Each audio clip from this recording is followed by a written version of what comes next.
Bonjour et bienvenue sur cette vidéo, cette petite vidéo où nous allons montrer comment découper un fichier lourd en plusieurs fichiers sous Linux et le réassembler plus tard sur Windows.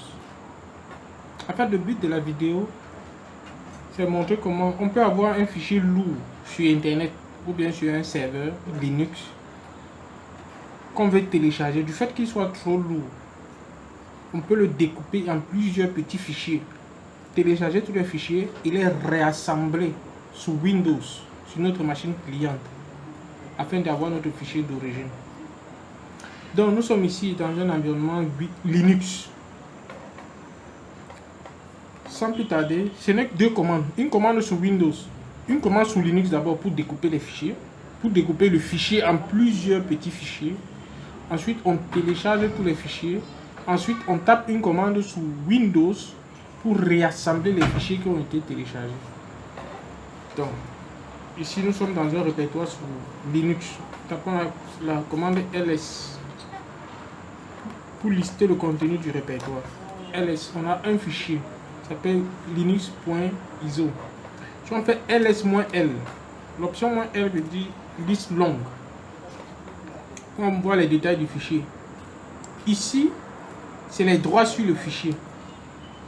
Ici, c'est les droits sur le fichier. Ici, c'est l'utilisateur propriétaire du fichier qui est root. Ici, c'est le groupe auquel appartient l'utilisateur. Ici, c'est la taille du fichier. Ici, c'est la date et l'heure de création du fichier. Ici, c'est le nom du fichier. Voilà la taille du fichier. Nous avons aussi l'option ls-lh. L comme longue liste et H pour human, c'est-à-dire que la taille affichée au format human readable, c'est-à-dire que lisible par un homme. Ça nous donne la taille en mégas. Nous avons un fichier de 10 mégas. Donc nous allons découper ce fichier de 10 mégas en 10 fichiers de 1 méga chaque fichier. Donc la commande s'appelle split. Split. Au -b pour déterminer la taille de chaque bloc. 1M pour dire chaque bloc c'est 1 méga. Et on met le nom du fichier. Donc si le fichier faisait 100 mégas, on devrait avoir 100 fichiers de 1 méga. Donc ça nous permet, puisqu'on peut définir la taille de chaque morceau de fichier, on peut calculer d'avance combien de fichiers seront générés. Split-b 1M linux.iso, ça veut dire qu'on découpe le fichier linux.iso en 10 fichiers de 1 méga. On tape entrée et c'est tout. Si on fait ls encore, on voit qu'il y a 11 fichiers. Si on fait ls-l, on peut compter les fichiers. Ça, c'est notre fichier d'origine qui a une grande taille. On a 1, 2, 3, 4, 5, 6, 7, 8, 9, 10. Affichons avec l'option -h, ls-lh. Nous on voit nos fichiers d'origine de 10 mégas et on voit 10 fichiers de chacun 1 méga que nous allons télécharger. Et après, dans la deuxième partie de la vidéo, nous allons réassembler sous Windows.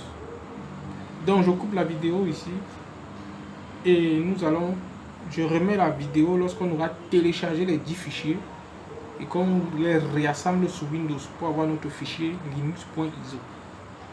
À tout à l'heure.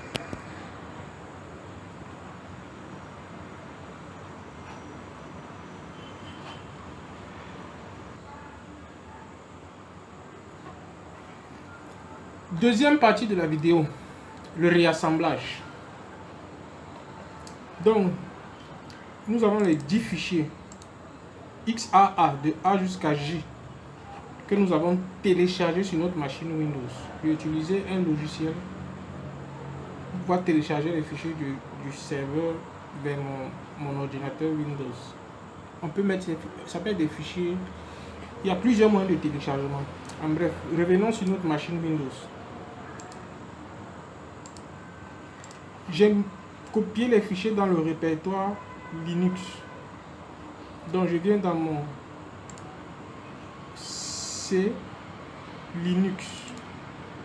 Voilà les 10 fichiers qui ont été téléchargés. Chacun de 1 méga. De 1 méga. Donc je dois les réassembler. Pour ce faire, ça se fait en invite de commande. Je tape cmd. Le répertoire en invite de commande, là où je me trouve, je dois me repositionner sur C Linux. Donc je fais cd espace c 2 points Linux. Voilà. Je fais 10. Voilà, je vois bien que mes 10 fichiers sont là. Donc je tape la commande copie / bloc tous mes fichiers. Comme je peux directement mettre X, je peux lister tous mes fichiers XAA, XAB, XAC, XAD, XA jusqu'à la fin. Je fais une fois X étoile espace linux.iso. Donc il réassemble tous les fichiers commençant par X et il reconstitue le fichier linux.iso. Et je peux le mettre sur linux.iso. Le fichier de sortie, je peux avoir n'importe quel nom. Je valide. Et c'est tout. Si je fais 10, je vois qu'il y a un nouveau fichier linux.iso de 10 mégas. Donc voilà, voici mon fichier qui a été réassemblé, le fichier de 10 mégas à partir des 10 fichiers de 1 méga. Donc merci, je crois que ce tutoriel est fini.